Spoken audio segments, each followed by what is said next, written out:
Irmãos, os anos se passaram. Recentemente, nós temos ouvido uma frase que tem sido repetida muito nas redes sociais, nos meios de comunicação: o protesto acabou. A Igreja Católica tem desenvolvido um movimento de união das igrejas.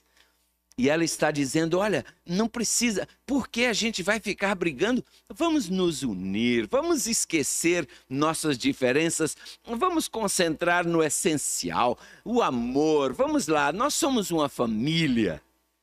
E as igrejas estão todas assinando um pacto de união com a Igreja Católica, inclusive a Igreja Luterana. Irmãos, não se brinca com Deus. Nós temos que ter convicção do que nós cremos. Os pastores precisam ter convicção da mensagem que Deus nos deu. Não é uma mensagem popular. Pastor que tiver compromisso com popularidade está no lugar errado. Pastor tem que ter compromisso, não popularidade. Compromisso com a verdade. Líderes, não só pastor, todos os líderes, todos nós temos que ter compromisso com a verdade.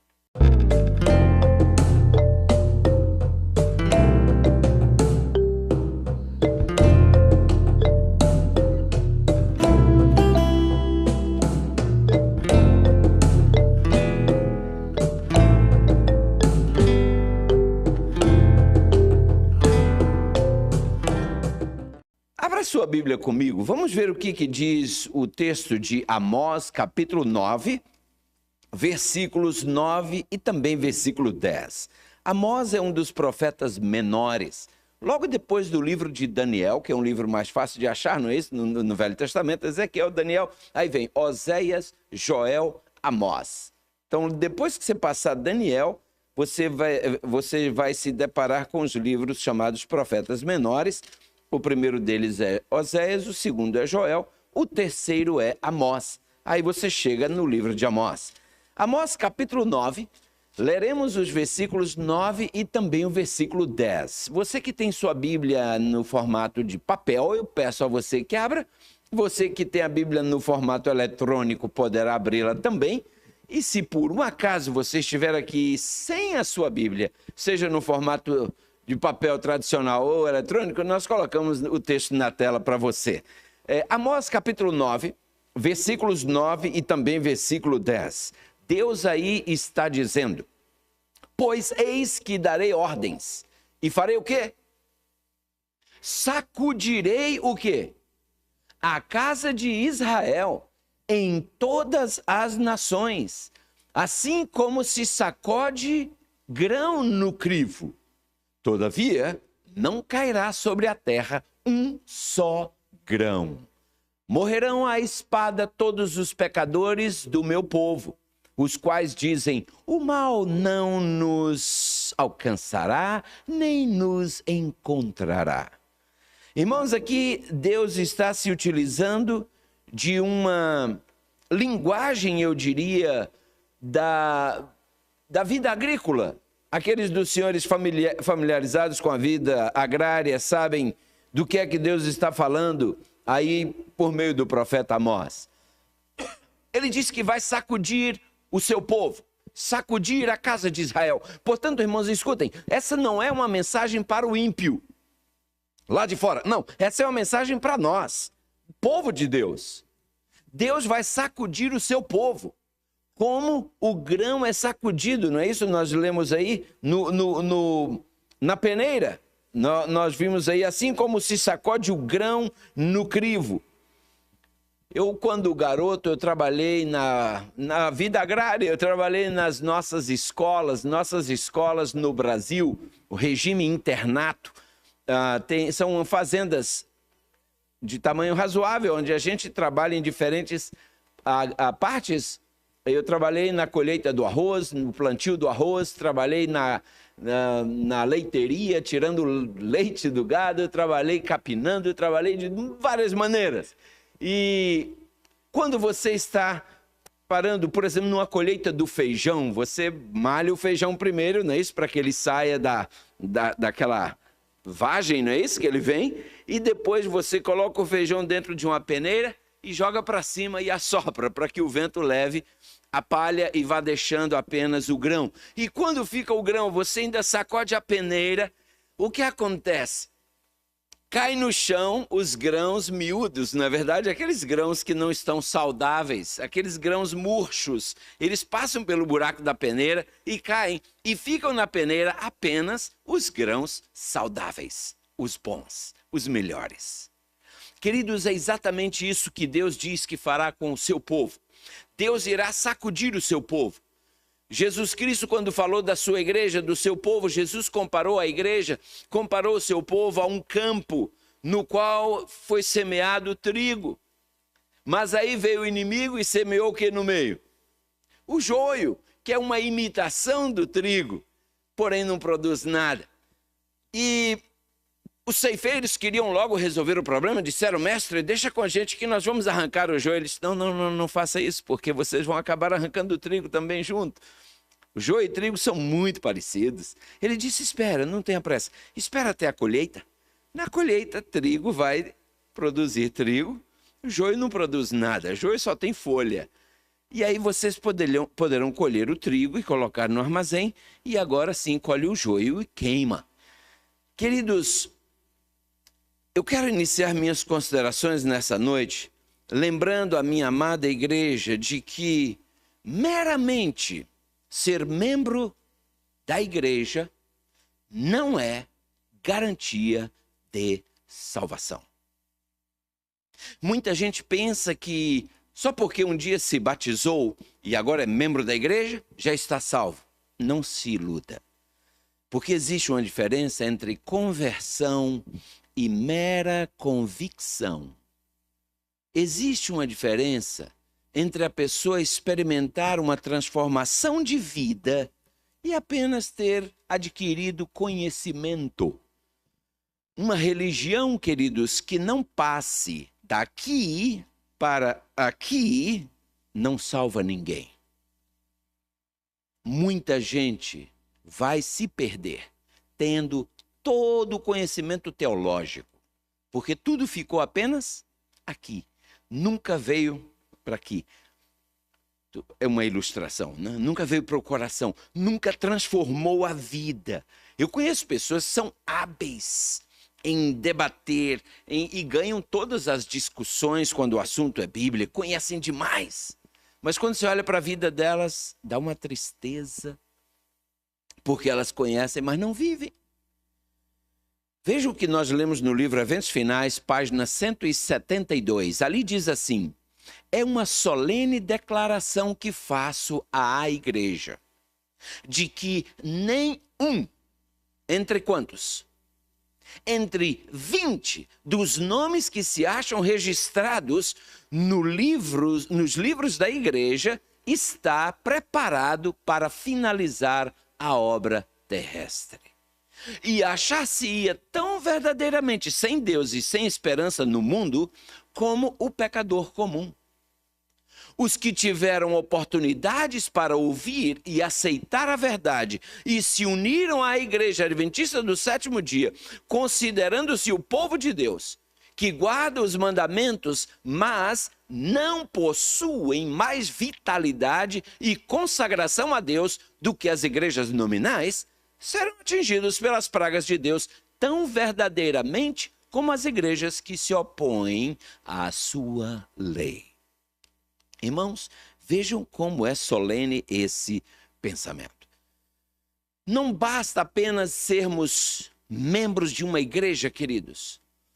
O mundo aí fora está desiludido com o protestantismo.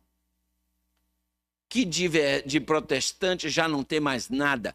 É um protestantismo que não protesta mais nada. Protestante, o que quer dizer isso? O que é uma pessoa? Um protestante é alguém que protesta. E o que é protestar? É se levantar contra uma ideia, dizer: não, eu protesto, eu não concordo. Quem foi que desencadeou o movimento protestante? Quem se lembra? Um homem chamado Lutero. Se levantou dentro do contexto católico, como um monge, estudando a Bíblia, e disse: peraí, tem algumas coisas aqui que não dá para gente concordar com vocês. Isso Lutero, como católico, falando. A Bíblia diz uma coisa e aqui a gente ensina outra. E Lutero começou a listar os pontos que ele via que a igreja não estava em harmonia com a Bíblia. E Lutero conseguiu alistar 95 itens, chamadas 95 teses. Lutero era professor de teologia. Ele era o padre de uma igreja. Eu estive na igreja onde Lutero era o padre. Estive com a minha esposa visitando a cidade de Wittenberg, na Alemanha. E estivemos na igreja, estivemos diante da porta na qual Lutero pregou as 95 teses. E quero só lembrar, ele não pregou ali para insultar a igreja, não. Naquele tempo, aquela igreja ela fica próxima a uma praça e as pessoas vinham do campo, no final de semana especialmente, vinham à cidade para comprar, vender seus produtos. E a porta da igreja era como se fosse o jornal da cidade, eles não tinham jornal. Então todo mundo vinha e pregava na porta da igreja os anúncios mais importantes, as notícias mais relevantes. Então todo mundo que queria saber as últimas novidades ia lá na porta da igreja para ler o que é que estava lá. E ali Lutero colocou as 95 teses. Irmãos, os anos se passaram. Recentemente nós temos ouvido uma frase que tem sido repetida muito nas redes sociais, nos meios de comunicação: o protesto acabou. A Igreja Católica tem desenvolvido um movimento de união das igrejas. E ela está dizendo: olha, não precisa, por que a gente vai ficar brigando? Vamos nos unir, vamos esquecer nossas diferenças, vamos concentrar no essencial, o amor. Vamos lá, nós somos uma família. E as igrejas estão todas assinando um pacto de união com a Igreja Católica, inclusive a Igreja Luterana. Luterana, lembra o quê? Era a igreja da minha mãe, foi de lá que minha mãe veio. A igreja luterana já assinou o pacto de união com a igreja católica. A igreja católica está dizendo: o protesto acabou. A minha pergunta é: acabou por parte de quem? Porque das 95 teses que Lutero afixou na porta, até hoje a igreja católica não cedeu em nenhum daqueles pontos. Ela disse: olha, nós estamos realmente, aqui a gente errou, vamos corrigir. Ela não cedeu, ela continua do mesmo jeito. Sabe quem cedeu? Os protestantes, que esqueceram o protesto. Irmãos, o tempo está marchando para... O tempo nos indica que nós estamos marchando para um fim. E na medida em que a gente se aproximar da crise final dessa terra, o inimigo vai trabalhar lá fora, mas escuta, irmãos, ele vai trabalhar também aqui dentro da igreja de Deus. Eu disse agora há pouco que a mensagem da sacudidura não é uma mensagem para o ímpio, não é uma mensagem para o povo lá fora, é uma mensagem para nós. Irmãos, cada vez mais ficará distinta a existência de dois grupos dentro do povo de Deus. Cada vez vai ficar mais evidente entre nós, joio e trigo. As provações finais, bem como a crescente pecaminosidade, vão promover uma sacudidura, um peneiramento, irmãos. No tempo certo, a palha será separada do trigo. Eu uma vez usei essa expressão quando eu pastoreei uma igreja que estava muito fora dos trilhos, e nós tivemos que tomar algumas medidas firmes com aquela igreja. E um grupo, irmãos, liderado por alguns anciãos, um grupo saiu, mais de 30 pessoas. E um dos diáconos chegou para mim e disse: o senhor já viu quanta gente está saindo? Eu falei: já. Eu já visitei um por um. E eles todos me disseram, se ficar como era, a gente permanece. Mas se for para mudar, a gente vai. Eu digo, então pode ir. E esse irmão me disse, o senhor não tem medo? Eu falei, medo de quê? O senhor não tem medo da igreja ficar vazia? Eu falei, não, irmão. O vento só leva palha. O trigo está ficando. O que está indo é palha. E ele disse, mas e se for todo mundo? Eu disse, aí vai ficar provado que aqui só tinha palha. E nós vamos ficar e Deus irá encher essa igreja de trigo. Mas, irmãos, graças a Deus, o trigo ficou. Saíram um pouco mais de 30 pessoas. Foram para uma outra igreja e aí ficavam nos criticando. Tudo que a gente fazia era motivo de crítica, de zombaria. Sabe onde estão esses irmãos hoje? Todos apostatados. Nenhum mais é adventista. Irmãos, não se brinca com Deus. Nós temos que ter convicção do que nós cremos. Os pastores precisam ter convicção da mensagem que Deus nos deu. Não é uma mensagem popular. Pastor que tiver compromisso com popularidade está no lugar errado. Pastor tem que ter compromisso, não popularidade. Compromisso com a verdade. Líderes, não só pastor, todos os líderes, todos nós temos que ter compromisso com a verdade. Irmãos, olhem só o que a gente lê, a página 173 do mesmo livro. Diz assim, não sei por que parou de mudar. Deixa eu ver se eu desliguei aqui, acho que não, mas vamos lá. Página 173 diz, a história da rebelião de Datã e Abirão está se repetindo. E continuará a repetir-se até o fim do tempo. Quem estará ao lado do Senhor? Quem será enganado, tornando-se também, por sua vez, um enganador? O nosso Senhor Jesus, irmãos, virá em breve, amém? Queridos, em toda a igreja ocorrerá um processo de peneiramento, porque há entre nós aqueles que são meramente crentes nominais, crentes de carteirinha apenas, que não amam a verdade, queridos, e nem honram a Deus com suas vidas. Sabe, a coisa mais triste para mim é quando eu vejo alguém falar de ter levado o seu veículo para ser consertado na oficina de um crente e foi passado a perna. Dói no coração, irmãos, dá muita dor a gente ouvir um negócio desse. Alguém que fez uma transação comercial com um crente e foi roubado. Irmãos, o que é isso? Um crente fazendo coisa que o povo lá do mundo faz, para eles lá é até compreensível, mas um crente fazer... Não, irmãos, a gente não faz o que o mundo faz. Não, eles são do mundo, nós não. Então, nós precisamos nos definir, queridos. Página 173 diz claramente, estamos no tempo da sacudidura. Tempo em que cada coisa que pode ser sacudida, sacudir-se-á. O Senhor não desculpará aqueles que conhecem a verdade, se não obedecem a seus mandamentos por palavra e ação. Sabem, amados, os tempos de paz e prosperidade muitas vezes multiplicam as massas daqueles que apenas professam o cristianismo. Agora, quando vem a dificuldade, quando vem a adversidade, essa os elimina, essa os expurga, essa os tira da igreja. Estão lembrados do que diz o apóstolo Paulo em 1 Timóteo, capítulo 4, versículo 1? Abra sua Bíblia comigo, 1 Timóteo. Esse texto eu não botei na tela, para que a gente também exercite um pouco o uso da Bíblia.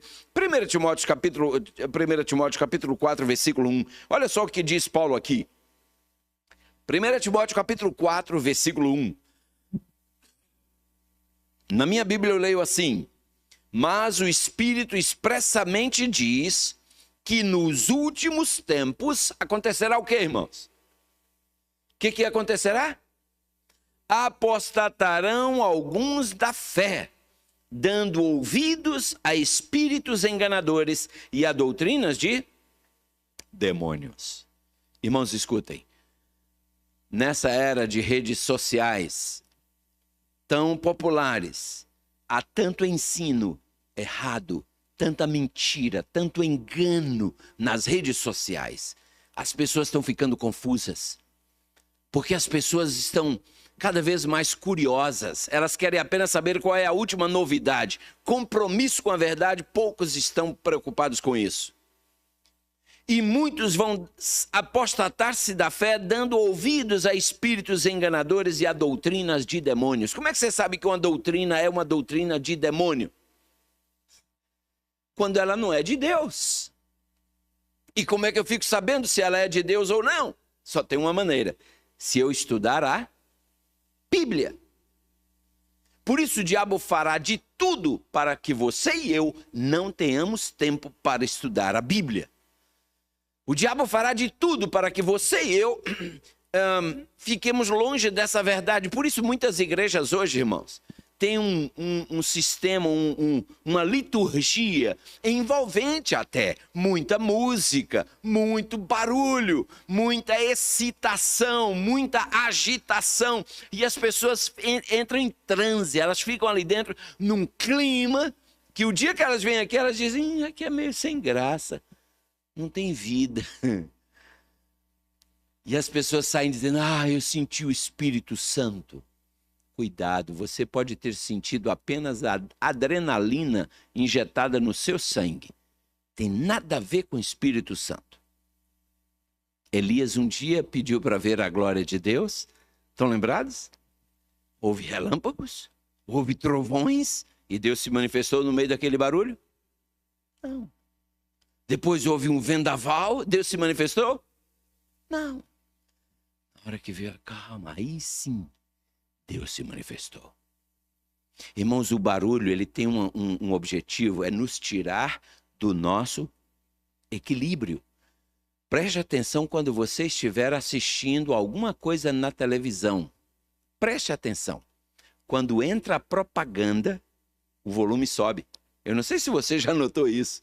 Você está assistindo uma coisa num volume, quando entra a propaganda, o volume aumenta. Você diz, eu não aumentei porque... tem um propósito. O volume aumenta para tirar você do seu ponto de equilíbrio e manipular você. A propaganda tem o objetivo de te manipular, de me manipular.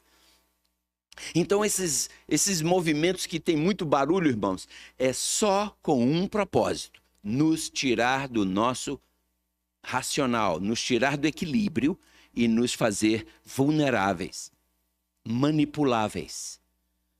Estão lembrados, irmãos, do que Paulo diz a Timóteo? E lembremos-nos sempre dessas palavras. Ainda a página 173 do livro Eventos Finais diz assim: está próximo o tempo em que a prova sobreviverá, ou sobrevirá a toda a alma. A marca da besta nos será recomendada com insistência. Faça uma rápida pausa aqui. O que é mesmo a marca da besta? O que é isso? Irmãos, um dia eu quero fazer esse estudo aqui com os senhores. Novamente, eu me lembro de tê-lo feito já, mas já faz algum tempo. O assunto hoje não é a marca da besta, por isso que eu não vou entrar nesse tema, mas en passant, Ezequiel capítulo 20, versículo 20, ali diz, e guardareis os meus... O que diz lá? Quem lembra? Ezequiel 20, 20. Guardareis os meus sábados, porque eles servirão de sinal entre mim e vós, para que saibais que eu sou o Senhor que vos santifica. Então, Ezequiel 20, o verso 12 fala quase a mesma coisa, com palavrinhas um pouquinho diferentes, mas o teor é o mesmo. Então, qual é o sinal entre Deus e seu povo? Me ajudem, qual é? A Bíblia diz que é o sábado, não é o povo adventista que fala isso, é a Bíblia que diz. Deus diz, sábado é a marca entre mim e vocês, meus filhos. Então, queridos, se o sábado é o sinal entre Deus e seu povo, qual é a marca da besta? Qual é o sinal? Primeiro, o que é a besta? Biblicamente falando, besta em Apocalipse, besta em profecia representa poder. Representa um animal que simboliza poder, força. A besta é um poder que se levanta contra a verdade, contra o povo de Deus. E essa besta tem um sinal. Notem, Deus tem um sinal. O sinal de Deus é o quê? O sábado. Qual é o sinal da besta? Alguém vai vir com uma caneta escrever na sua testa e na minha, 666. Esse é o sinal. É isso? Não.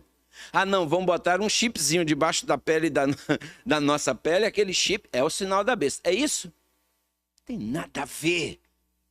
Cada coisa que a gente ouve por aí. Se o sinal entre Deus e seu povo é um dia, o sinal da besta tem que ser também o quê? Um dia.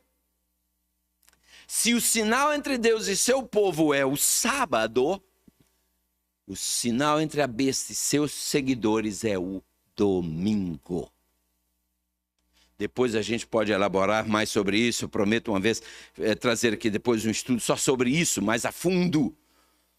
Mas escutem, hoje, quem guarda o domingo já recebeu a marca da besta? Não. Não. A marca da besta será assim considerada quando a guarda do domingo for estipulada, instituída, exigida por lei. E chegará esse dia, não está longe, não está longe. Vai chegar o dia em que domingo será obrigatório. Guardar o domingo não será algo voluntário, será obrigatório. E aí é que a coisa vai pegar. E agora veja, a marca da besta nos será recomendada com insistência. Muita gente vai chegar e dizer, deixa de besteira, um dia para lá, um dia para cá, que diferença faz? Um sábado ou domingo, veja, se você insistir em guardar o sábado, você vai perder todos os seus bens. Você não vai ter direito de comprar nada, não vai ter direito de vender. Imagina, cara, esse sábado passa para o domingo. Olha, nós que guardamos o domingo temos paz, nós temos a liberdade de comprar, vender, ir, vir, vivemos tranquilos, vocês vão... E aí virá perseguição. Então, irmãos, mas, como eu disse, nós não vamos entrar nesse tema agora mais a fundo, mas aí diz, a marca da besta nos será recomendada com insistência. E diz agora, os que, passo a passo, cederam às exigências do mundo e se sujeitaram a costumes mundanos, não acharão difícil submeter-se aos poderes dominantes, de preferência expor-se a escárnios, insultos, ameaças de prisão e morte. O conflito é entre os mandamentos de Deus e os mandamentos dos homens. Nesse tempo, o ouro será separado da escória na igreja. Escuta, irmãos, eu quero chamar a atenção rapidamente para o que diz aqui. Aqueles que, passo a passo, cederam às exigências do mundo e se sujeitaram a costumes mundanos. Irmãos amados, é isso ou não é o que está acontecendo com muitos dos nossos? Nós estamos aceitando, irmãos, as exigências do mundo, estamos nos sujeitando aos costumes mundanos. E os que estão fazendo isso não vão ter problema nenhum em se submeter também aos poderes dominantes. Vão dizer, realmente, que besteira, negócio de sábado, não, é domingo agora e pronto. Esses vão passar assim, irmãos, facilmente. Por isso, amado irmão, querida irmã, amado jovem, hoje nós precisamos tomar uma decisão, irmãos, uma posição definida de servir ao Senhor, custe o que custar. Nós não podemos continuar imitando o mundo, fazendo as coisas como o mundo faz. Nós temos que tomar a coragem de ser fiéis, ser diferentes, ser únicos. Foi para isso que Deus nos chamou. E na ausência da perseguição, irmãos, como disse, muitos têm entrado em nossas fileiras com a aparência de um cristianismo de primeira qualidade. Acontece que na medida em que surgirem as perseguições, esses mesmos vão sair do nosso meio e vão se tornar nossos piores inimigos. Será você um deles? Serei eu um deles? É um assunto para a gente pensar. Porque quando a gente ouve essas coisas, nossa mente logo se projeta para alguém. eu acho que fulano vai fazer isso. E você? E você? E eu? Queridos, é hora de a gente apertar o cinto. A página 174 do Eventos Finais a gente ainda lê. Olha só isso aqui. O trabalho que a igreja tem deixado de fazer em tempo de paz e prosperidade terá que realizar em terrível crise, sob as circunstâncias mais desanimadoras e proibitivas. As advertências que a conformidade com o mundo tem silenciado ou retido precisam ser dadas sob a mais feroz oposição dos inimigos da fé. E, por aquele tempo, a classe dos superficiais conservadores, cuja influência tem retardado decididamente o progresso da obra, renunciará à fé.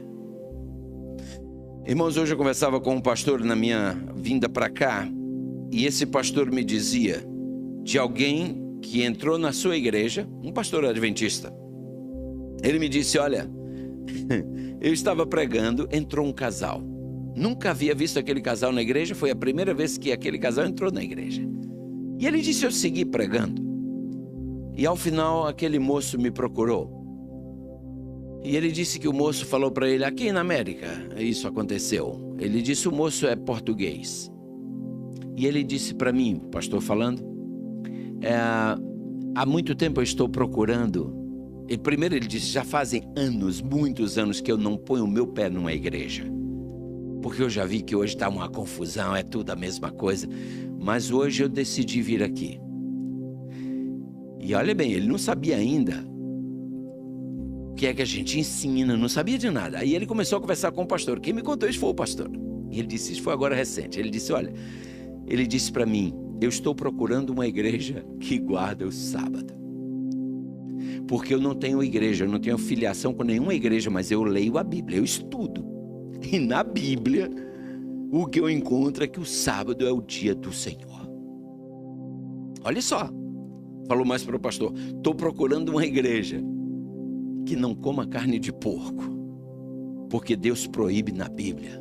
Assim como proíbe comer peixe de couro e frutos do mar. E o rapaz falando isso.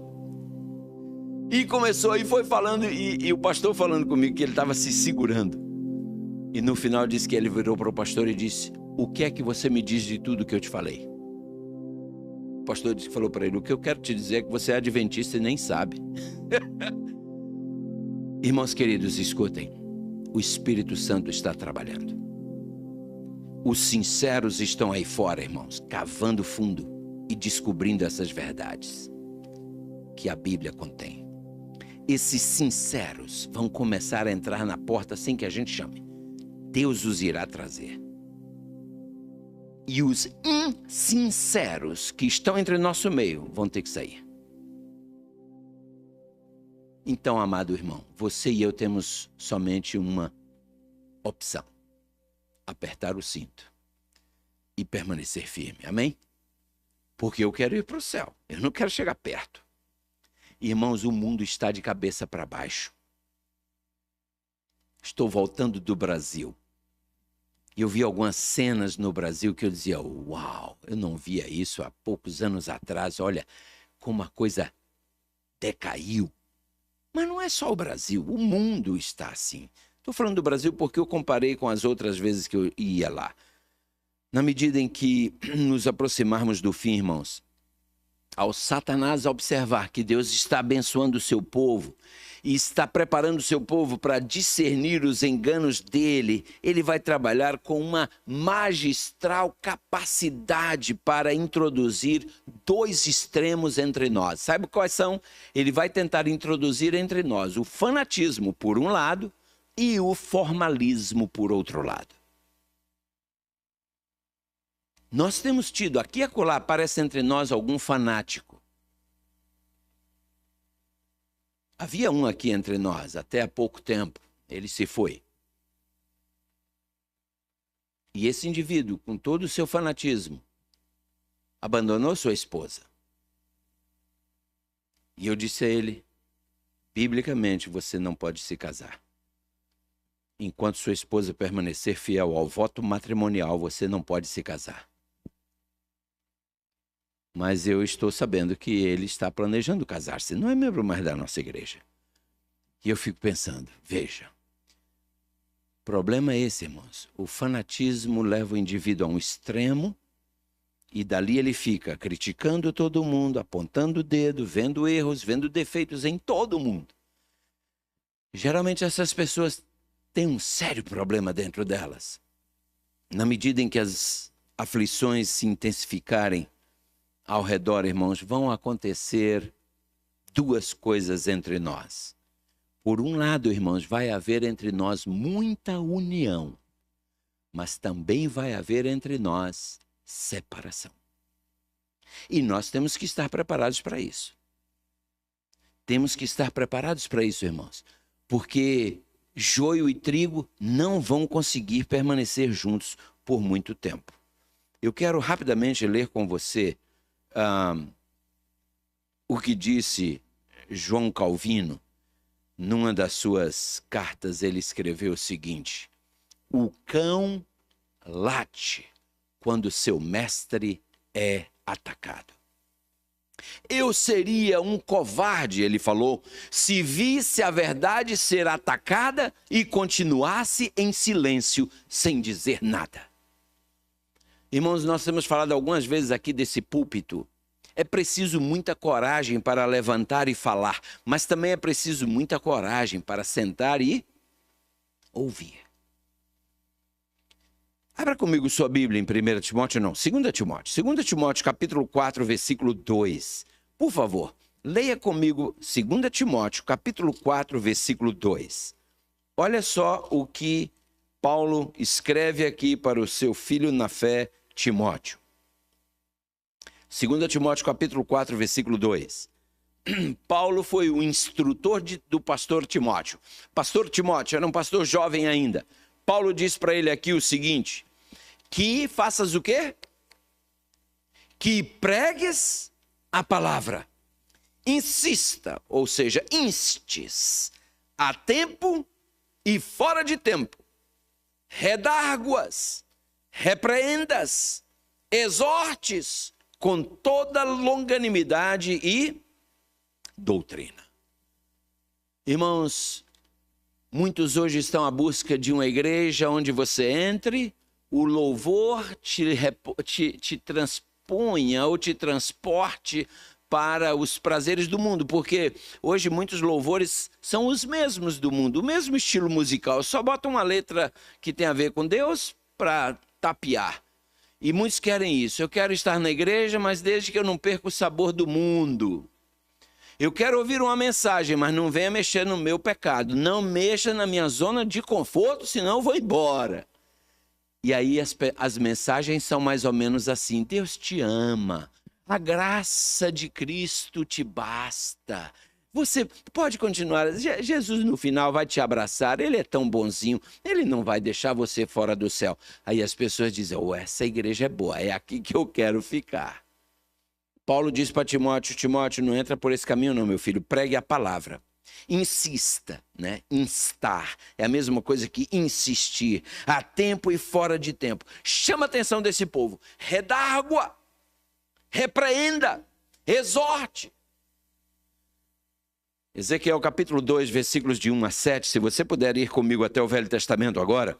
Ezequiel, irmãos, depois de Jeremias, logo vem Ezequiel. Ezequiel, capítulo 2, depois de Jeremias vem Lamentações, né? Claro, que é um livrinho tão pequeno, e aí você chega a Ezequiel. Ezequiel capítulo 2, versículos de 1 a 7, notemos o que diz aqui a palavra do Senhor. E disse-me: filho do homem, põe-te em pé e falarei contigo. Aqui, irmãos, a vocação de Ezequiel, ali na visão do meio do rolo de um livro, então ele diz aqui: então entrou em mim o Espírito quando falava comigo, e me pôs em pé, e ouvi o que me falava. E disse-me: filho do homem, eu te envio aos filhos de Israel, às nações rebeldes, que se rebelaram contra mim. Elas e seus pais prevaricaram contra mim até este mesmo dia. e os filhos são de semelhante ou de semblante duro e obstinados de coração. Eu te envio a eles e lhes dirás o que, irmãos? Assim diz o Senhor Jeová. E eles, quer ouçam, quer deixem de ouvir, porque eles são casa rebelde, hão de saber o que, irmãos? Hão de saber que esteve entre eles um profeta. Tu, ó filho do homem, não os temas, nem temas as suas palavras, ainda que sejam sarças e espinhos para contigo, e tu habites com escorpiões, não temas as suas palavras, nem te assustes com o rosto deles, porque são casa rebelde. Mas tu lhes dirás, o que, irmãos? As minhas palavras, quer ouçam, quer deixem de ouvir, pois são o quê? Casa rebelde. Ainda Isaías capítulo 58, versículo 1, nós estamos em Ezequiel, vamos voltar para a esquerda, vamos passar a Jeremias, já chegamos em Isaías. Isaías 58, versículo 1, notem novamente Deus falando aqui para um genuíno profeta. Clama em alta voz, não te detenhas, levanta a voz como a trombeta e anuncia ao meu povo o que, irmãos? A sua transgressão. Oh, meus queridos, e Deus segue dizendo ao profeta, e à casa de Jacó, os seus pecados. Irmãos, Deus sempre suscitou, sempre levantou profetas, homens dele, com um compromisso com a verdade, compromisso com a palavra de Deus. E a esses Deus deu coragem para falar o que precisava ser dito. E Deus disse, vão fazer cara feia, mas não tenha medo da cara deles. Vão se rebelar, não tenha medo da rebelião deles. Queridos, todos aqueles que se aventurarem a pregar a palavra e a reprovar o pecado, serão alvos de críticas. Sofrerão incompreensões, vão ser rejeitados por aqueles que não estão dispostos a experimentar a genuína conversão. Nós temos visto, irmãos, pastores, recente, não faz muito, aconteceu com um amigo meu, um pastor que eu sei que a maioria dos senhores aqui, se não talvez todos, admiram muito. Um pastor que é pastor lá no Brasil e tem tido a coragem de pregar algumas verdades impopulares. Esse pastor foi mudado agora para uma igreja um pouco menor daquela onde ele estava, porque ele falou algumas verdades que incomodaram alguns movimentos que estão fora do prumo. Nós temos uma mensagem a ser pregada a Laodiceia, queridos. Laodiceia é a igreja no último período da igreja cristã nessa terra. O termo Laodiceia significa um povo sob julgamento. Nós somos Laodiceia, nós somos um povo sob julgamento. E essa mensagem é um chamado ao arrependimento. É uma mensagem de despertamento. Irmãos, eu tenho dito, a igreja adventista do sétimo dia é o terceiro Elias da profecia. Quem foi o primeiro Elias? O profeta Elias, que todos conhecemos. Quando foi que Elias surgiu? Quando foi que Elias surgiu? Em que contexto Elias surgiu? No meio de uma apostasia generalizada. Estão lembrados? Os profetas de Baal dominavam. O altar do Senhor estava quebrado. O povo de Deus estava disperso e desanimado. Deus levantou Elias. O segundo Elias, quem foi? Quem se lembra? Quem foi o segundo Elias? João Batista. Em que contexto João Batista foi erguido? Num contexto de apostasia, de afastamento de Deus. Irmãos, João Batista, o segundo Elias, preparou o caminho para a primeira vinda de Cristo.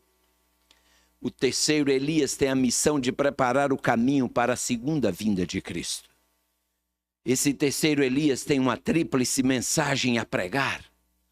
A tríplice mensagem angélica. Ó, meus queridos, a pregação fiel dessa mensagem promoverá a sacudidura entre o povo de Deus. Nós ainda lemos o seguinte: esse testemunho terá seu efeito sobre o coração do que recebe, levando-a a exaltar a norma e declarar a positiva verdade. Agora escutem isso. Alguns, o quê? Não suportarão esse claro testemunho. Opor-se-lhe-ão, ou seja, vão se opor a ele. E isto causará uma sacudidura entre os filhos de Deus. Irmãos, vejam o que vem logo após, nesse mesmo parágrafo. Entre nós há os que, como Acã, farão confissões quando for demasiado tarde para se salvarem. Eles não estão em harmonia com o que é correto. Desprezam o testemunho positivo que atinge o coração e gostariam que fossem silenciados todos os que fazem repreensões. Às vezes eu vejo tanta ênfase dada ao novo que me assusta, sabe, irmãos? Parece que a gente se sente desconfortável em ser diferente. No passado, crente era diferente. Eu me lembro no passado. As mulheres pentecostais eram conhecidas por vestirem vestidos longos, abotoados até aqui no pulso. Não cortavam o cabelo, elas faziam um coque assim. As mulheres da Assembleia, quando passavam na rua, todo mundo sabia: essa ali é da Assembleia. Hoje, vá na igreja da Assembleia e veja as mulheres. Como a coisa mudou. Os adventistas do sétimo dia sempre foram conhecidos como o povo da Bíblia. Irmãos, essas religiões aí todas têm medo de adventista. Eles dizem para seus fiéis: ó, você pode conversar com qualquer um, menos com o adventista. Sabe por quê? Porque o adventista vai abrir a Bíblia e vai dizer: tá aqui, ó. Abra o olho. E os pastores aí têm medo disso. Por isso que eles dizem: fale com qualquer um, deixe que qualquer um vai deixar você na mesma cegueira. Agora o adventista vai abrir seus olhos porque ele vai abrir a Bíblia para você. Então não fale com o adventista. Eles são isso, eles são aquilo, eles são seita. Eles adoram uma mulher chamada Ellen White. Eles criam tanta conversa fiada e o povo acredita.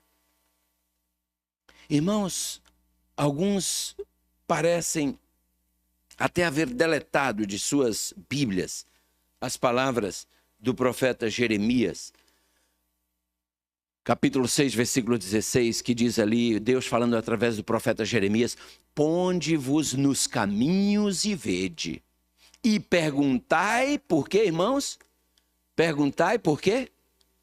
Pelas veredas, o quê? Antigas. Hoje está todo mundo procurando o que é mais novo. Qual é a última novidade? Deus diz: não, pergunte pelas veredas antigas, qual é o bom caminho, e andai por ele. E aí sim, achareis o quê? Descanso para as vossas almas. Sabe, irmãos, Deus pede o renovamento do testemunho positivo apresentado em anos passados. Deus pede uma reforma espiritual.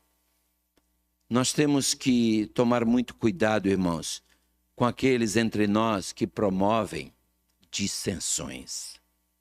Os fofoqueiros. Você conhece algum? Não fale não, que eu sei que você conhece muitos.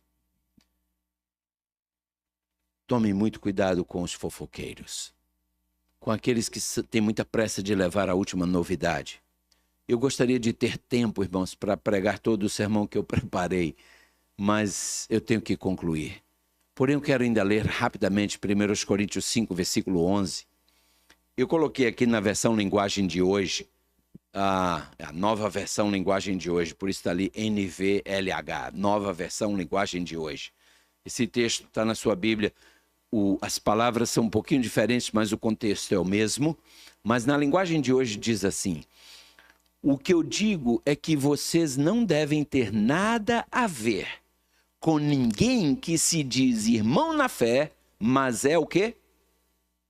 Imoral, ou avarento, ou adora ídolos, ou é bêbado, ou difamador. O que é um difamador, irmãos? É alguém que está sempre falando mal de alguém, sempre defamando alguém. Ou ladrão. Com gente assim, vocês não devem nem... Irmãos, escutem. Às vezes surgem entre nós pessoas rebeldes que se levantam de forma arrogante contra a liderança e ficam aí nos cantinhos falando mal de tudo que acontece, de todas as decisões que se tomam. Eles estão sempre achando um motivo para criticar e ainda parece quem oferece o ouvido, irmãos. Escute, você é tão pecador quanto ele. Não seja simpatizante do difamador, porque ele está no mesmo nível do que é ladrão, do que é bêbado, do que adora ídolos, do que é imoral, do que é avarento. Está no mesmo nível. Se afaste dele, sabe por quê? Porque senão ele vai te derrubar também. É só uma questão de tempo. Se você ainda puder ler comigo Tiago capítulo 3, versículos 14 a 17. De novo, irmãos, eu coloquei aqui na versão linguagem de hoje esse texto. É um texto muito familiar à maioria de nós. Diz assim: mas se no coração de vocês existe inveja, amargura e egoísmo, então não mintam contra a verdade, gabando-se de serem sábios. Essa espécie de sabedoria não vem do céu. Ela é deste mundo. É da nossa natureza humana. E é diabólica. Pois onde há inveja e egoísmo, há também confusão e todo tipo de coisas más. Agora, a sabedoria que vem do céu, essa é antes de tudo o quê? Pura. E é também pacífica, bondosa e amigável. Ela é cheia de misericórdia, produz uma colheita de boas ações, não trata os outros pela sua aparência e é livre de fingimento.